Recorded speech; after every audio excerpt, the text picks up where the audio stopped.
Call it whatever you want. It's already a $100 billion a year business. Don't ever let somebody tell you you can't do something. Not even me. You got a dream, you got to protect it. People can't do something themselves. They want to tell you you can't do it.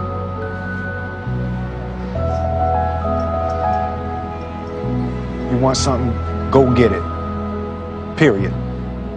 Now, if you know what you're worth, now go out and get what you're worth. But you got to be willing to take the hits and not pointing fingers saying you ain't where you want to be because of him or her or anybody.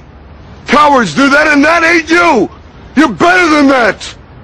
A business that you can do part-time or full-time and can be started at home with no large capital outlay, low overhead, no employees, and no special business expertise or technical skills. A business that allows you to work your hours for your goals.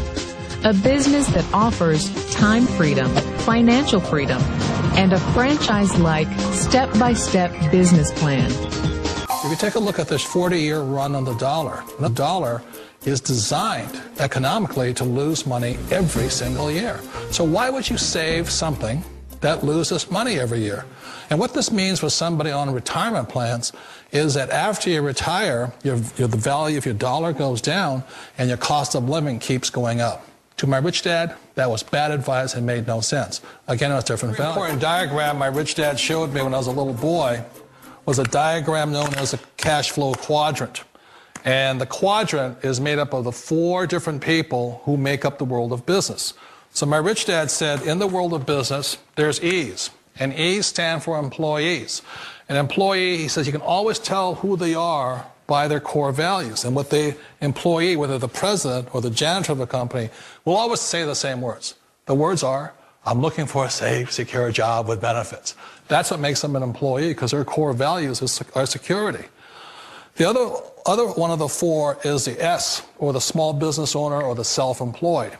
And again, their core values will cause them to use the same words, which are, if you want it done right, do it by yourself.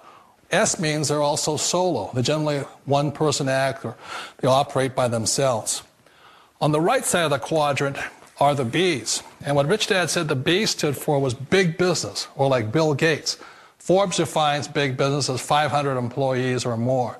And their words are different. They say, I'm looking for a good system, a good network, and the smartest people I know to help run my business. So they're unlike the S. They don't want to run the company by themselves. They want smart people to run their companies for them. And then the 4th of the quadrant is the I, and I stands for investor. These are people who have money work hard for them. These people are people who have people work hard for them. And these are the people that work hard for the rich here.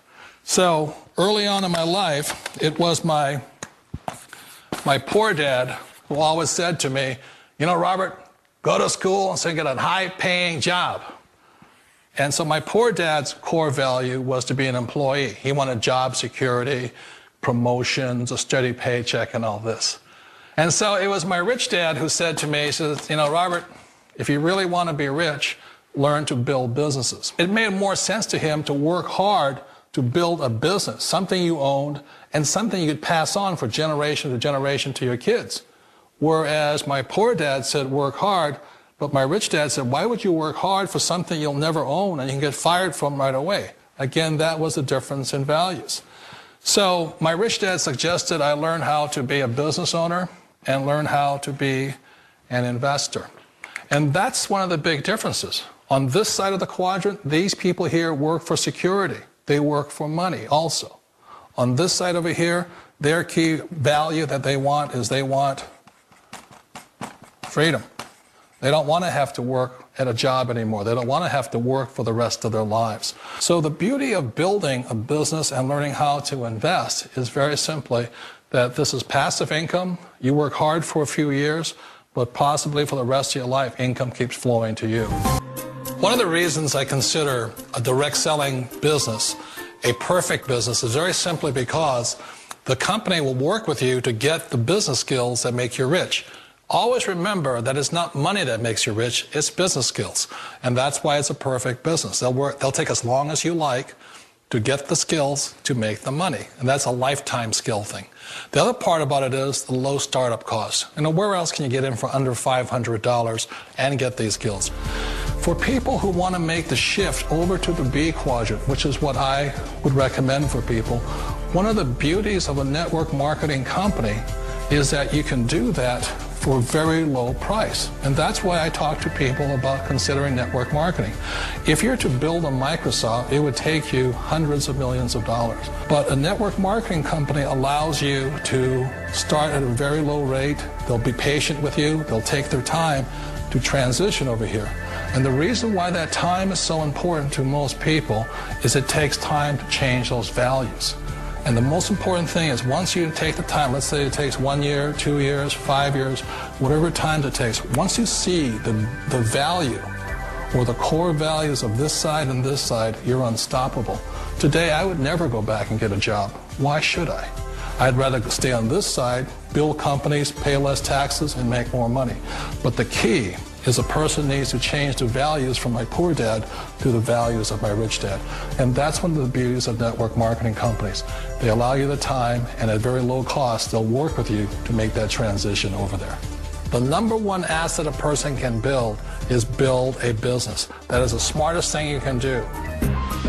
Years ago, I decided not to follow the corporate ladder simply because, again, it was values. You know, my poor dad always said, go to school and get a high-paying job with the government or a big corporation. But my rich dad said, why would you work so hard at something you'll never own? You can't sell your job. You can't pass it on to your kids. So to me, it never made any sense. It made more sense to build my own business and hire other people. The other reason is that you really don't have much control if you're in the corporate ladder world. For example, you can get fired at any time. Or today we have what's called M&As, or mergers and acquisitions, where another company buys another company. So you could be a great employee, but the company that buys your company just fires you. Wait a minute. This sounds too good to be true. Like one of those get-rich-quick schemes. It's not a get-rich-quick formula. You don't just do it overnight. It takes time. I still remember the first time I made that transition was back in 1978 when I fully quit my job and I had to depend upon my company that I was building to support me. So I understand the fear. The beauty, the most important thing to remember is this. There's two kinds of people in the world. There are the types that will say, you'll never make it. And there was I had a lot of people, a lot of friends and family saying that. You're stupid. Don't do it. And the second type were the people that said, go for it. You can do it. Don't worry about it. We'll cover you. So the most important thing is support of friends and family. One of the beauties of a direct selling company is that they provide that personal support to you for as long as it takes you to make the journey from the left side to my rich dad side. One of the challenges of being self-employed is that you're your own boss. You're the solo act. Like in the S quadrant, you're the individual. You do it on your own. Whereas in the B quadrant, you're a team player. You have to depend upon your team and count on your team. So the problem with being an S is that, let's say you're in a traffic accident, there goes your income. And let's say you get older and you haven't set enough money aside to retire on, that means you'll probably have to work for the rest of your life because you don't have anybody else to fall back on, not a team to count on. So one of the problems with the S, although most people say it's the most satisfying of all work, it is a solo act, and you're totally on your own. Personally, I'd rather be a member of a team. You know, they can count on me and I can count on them. We all know the world has changed, but sometimes the hardest thing to change is ourselves. And being an old guy, I sort of know the older I get, I sometimes get more set in my ways. And I think that's one of the things that a direct selling business offers people, why it's the perfect business. They allow you to take your time to make the mental, emotional, and physical changes required to move from the left side to the rich dad side. I think that's a big thing. It's a very gracious, it's a very elegant way, it's a patient way of supporting you in making the changes of your life. So please remember, change always creates upset, but sometimes we all know we have to make those changes. And if you know it's time for you to make that change, then the perfect business may be a direct selling business for you. How is it possible to fly a plane without hands? You know, it's even hard for me to believe when I'm talking about him. You just do it. Jessica invited us up for a spin high above the Arizona desert. Her lucky flying shirt reads, "Look, Ma, no hands." She showed us how she controls her plane. And I would have my right foot right here on the yoke and my left foot here on the throttle. And I'm using my big toe to push on the push-to-talk switch. So you feel perfectly safe? I do, yes. Is there any issue of safety at all? You know, there's not. After, an hour, just like driving with her in a car, after an hour or so, you don't even really realize she has no arms. Our cameras were mounted inside the small plane to see Jessica in action. Watch as she takes off. Jessica uses her left foot to control the throttle. Then her right foot pulls out the wheel as she lifts off. It looks scary, but she does it like a pro. And watch, after she makes a picture-perfect landing, she stretches her leg and opens the cockpit windows. How was the flight? That was fun.